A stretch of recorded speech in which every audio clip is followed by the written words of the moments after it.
দাঁড়ান দাঁড়ান দাঁড়ান, আজকে আমি আপনাদেরকে ত্রিকোণমিতিক অনুপাতের সূত্রগুলো শিখিয়েই ছাড়বো, and this is my challenge. Okay, তো চলুন আমরা শুরু করি। তার জন্য আমাদের একটা প্রথমে চিত্র আঁকতে হবে। এই চিত্রটা খুবই সিম্পল অ্যান্ড ইজি। আমি জাস্ট এঁকে দেখাচ্ছি, আপনারা সুন্দর করে লক্ষ্য করুন। আমরা এইভাবে চিত্রটা আঁকবো। মধ্যখানে যেহেতু আমরা 1 দিব, তার জন্য আমরা এভাবে মিটিয়ে এখানে 1 দিব। এখানে দিব হচ্ছে সাইন, এখানে দিব কস, এখানে ট্যান, এখানে কট, এখানে সেক, এখানে হচ্ছে কোসেক। ওকে, এই চিত্রটা পারলে আমরা বাকি সূত্রগুলো এমনি এমনি পেরে যাব, নো প্রবলেম। তাহলে আমরা প্রথমে লিখতে পারি সাইন থিটা সমান হচ্ছে 1/cos কোসেক থিটা। তাহলে আমরা এখানে 1 নম্বর দিলাম, এটা হচ্ছে 1 নম্বর। এখান থেকে আমরা কি লিখতে পারি, এখান থেকে সাইন থিটা সমান হচ্ছে 1/কোসেক থিটা। আমরা এখানে অ্যাঙ্গেল হিসেবে, কোণ হিসেবে থিটা ধরছি। ওকে, তাহলে আমরা কি লিখতে পারি, সাইন থিটা সমান 1/কোসেক থিটা। তাহলে 1/কোসেক থিটা। একইভাবে আমরা এই পাশ থেকে লিখতে পারি কোসেক থিটা সমান 1/সাইন থিটা। তাহলে আমরা কি লিখতে পারি, কোসেক থিটা সমান হচ্ছে 1/সাইন থিটা। ওকে, তো আমাদের এটা গেল। এখন এটা নিয়ে কাজ, কস থিটা সমান আমরা লিখতে পারি 1/সেক থিটা, তাই না? খুবই সহজ, একবারে পানি পানি। কস থিটা সমান হচ্ছে 1/সেক থিটা। একইভাবে সেক থিটা সমান আমরা কি লিখতে পারি, 1/কস থিটা, তাই না? সেক থিটা সমান 1/কস থিটা।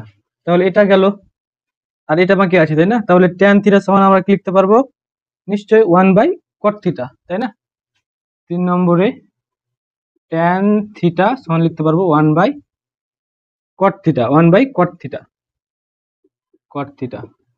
একইভাবে লিখতে পারবো কট থিটা সমান 1/ট্যান থিটা। কট থিটা সমান হচ্ছে 1/ট্যান থিটা। ওকে, সো আমাদের ট্যানের এবং কটের আরো কিন্তু একটা করে সূত্র আছে, তাই না? সেটা আমরা লক্ষ্য করি। আমরা লিখতে পারবো এখান থেকে ট্যান থিটা সমান sine theta by cos theta. তো আমরা লিখতে পারি আরেকটা সূত্র ট্যানের, এই ট্যান থিটা সমান sine theta by cos theta. Okay, তাহলে sine theta by cos theta. একইভাবে কটের আরেকটা সূত্র আছে, সো দেখতে পাচ্ছি এখানে কট। তাহলে কট থিটা সমান cos theta by sine theta. So এখানে আমরা লিখতে পারি cos theta by sine theta. এটি মূলত সূত্র, আরো কয়েকটা আছে সেগুলো দেখাচ্ছি। কিন্তু এখানে একটা মজার বিষয় হচ্ছে, আপনারা চাইলে এখান থেকে একটা জিনিস লিখতে পারবেন, সেটা হচ্ছে দেখতে পাচ্ছেন এখানে ট্যান থিটা লেখা, ট্যান লেখা আছে, এখানে সেক, এখানে কোসেক।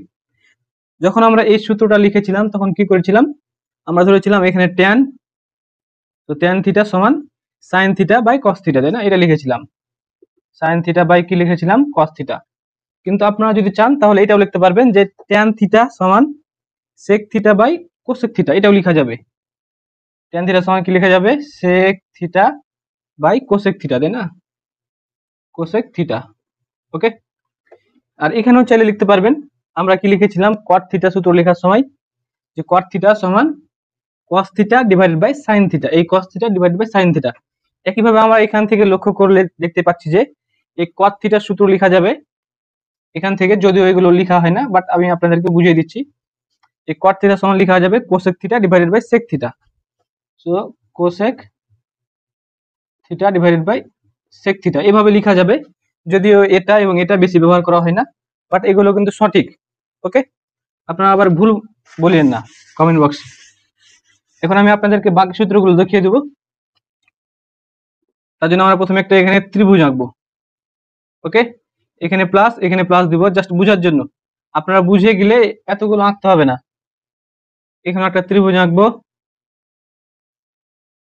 এখানে প্লাস এবং এখানে এভাবে তীর দিব। এখানে একটা ত্রিভুজ আঁকবো, এখানে প্লাস এবং এইভাবে আমরা তীর চিহ্ন দিব। ওকে, দেখতে পাচ্ছেন এখানে প্লাস, তার মানে এটা এবং এটা যোগ করতে হবে এবং সমান এটা দিতে হবে। এখানে এবং এখানে প্লাস, তার মানে এটা এবং এটা যোগ করা লাগবে, এটা এবং এটা যোগ করা লাগবে এবং এটা হবে। ওকে, এখানে এবং এখানে প্লাস, তার মানে এটা এবং এটা যোগ করা লাগবে, সমান দিয়ে এটা হবে। তো আমরা সিম্পলি সেই সূত্রগুলো লিখি। তাহলে 3 পর্যন্ত হয়েছে, আমরা এখানে 4 নম্বর দিই। আশা করি বোঝা যাচ্ছে। খুবই সহজ কিন্তু সূত্রগুলো। তো 4 নম্বর, এখানে প্লাস এখানে প্লাস, তার মানে আমরা কি দেবো tan স্কোয়ার প্লাস 1। এই যে tan, এখানে যেহেতু প্লাস, তো tan স্কোয়ার থিটা, এখানে কি আছে আমরা দেব 1, যেহেতু এই দুই জায়গাতে প্লাস দেওয়া আছে তার মানে এই দুইটা যোগ করলাম, এখন সমান এখানে কি আছে sec, তার মানে আমরা দেব sec square theta, sec square theta. Okay, বইতে কিন্তু এইভাবে লেখা থাকবে যে sec স্কোয়ার থিটা সমান tan স্কোয়ার থিটা প্লাস 1, কিংবা sec স্কোয়ার থিটা সমান 1 প্লাস tan স্কোয়ার থিটা, এভাবে লেখা থাকতে পারে, এভাবে লিখলেও ভুল হবে না। ওকে, আমরা পরের সূত্রটি দেখি। আমাদের সেই বিখ্যাত সূত্র দেখতে পাচ্ছেন, এখানে প্লাস এখানে প্লাস, তার মানে এই দুইটা যোগ করা লাগবে, এটা এবং এটা যোগ, তাহলে sin square theta plus cos square theta, তো আমরা পাস দিলাম sin square theta plus cos square theta, এবং এখানে তীর দেওয়া আছে মানে 1, তাহলে হয়ে গেল 1। তো এটা এবং এটা হয়ে গেল, এটা এবং এটা হয়ে গেল। এখন এটা লক্ষ্য করি, এখানে এবং এখানে প্লাস দেওয়া আছে, তার মানে এটা এবং এটা যোগ, রাইট? তো আমরা কি লিখতে পারি 6 নম্বরে, খুবই সহজ, এখানে কি আছে 1, তাই না? তাহলে আপনারা তো পাচ্ছেন, তাহলে 1 দিলাম এখানে, এখানে কি আছে cot, তাহলে আমরা কি দেবো এখানে কোয়াট স্কোয়ার থিটা সমান, এখানে তীর দেওয়া আছে তার মানে এটা হবে, তাহলে হবে cosec square theta, cosec square theta. Okay, so এগুলোই মূলত সূত্র, এগুলো থেকে আরো অনেকগুলো সূত্র বের করা যায়, বাট এইগুলোই আমাদের মূল সূত্র। আশা করি আপনারা বুঝতে পেরেছেন কিভাবে সূত্রগুলো বের করতে হয় শর্টকাট এবং ইজি টেকনিকে। অনেকে বলবে এতগুলো চিত্র কি পরীক্ষাতে আঁকবো? এতগুলো চিত্র পরীক্ষাতে আঁকার দরকার নাই, আপনি তো পরীক্ষার আগে পড়বেন, পড়তে পড়তে তখন আপনার এগুলো মুখস্থ হয়ে যাবে, কিছুদিন পড়লে কিন্তু এগুলো মুখস্থ হয়ে যাবে, তখন তো এত চিত্র কিংবা এগুলো আঁকার দরকার নাই, তখন তো আপনি হচ্ছে এমনিতেই পেরে যাবেন। ওকে, তো যারা বলবে এত চিত্র এগুলো শেখার কোনো দরকার নাই, তারা আসলেই বুঝে না যে এটা ব্যবহারটা কিভাবে করতে হয়, তাই না? তো আপনারা এগুলো শিখে নেবেন, কিছুদিন প্র্যাকটিস করবেন, তখন আপনাদের এগুলো কিন্তু এমনি এমনি মনে থাকবে। ওকে, আশা করি ভিডিওটি ভালো লেগেছে, দেখা হবে পরবর্তী ভিডিওতে, সেই পর্যন্ত ভালো থাকবেন, সুস্থ থাকবেন, আল্লাহ হাফিজ।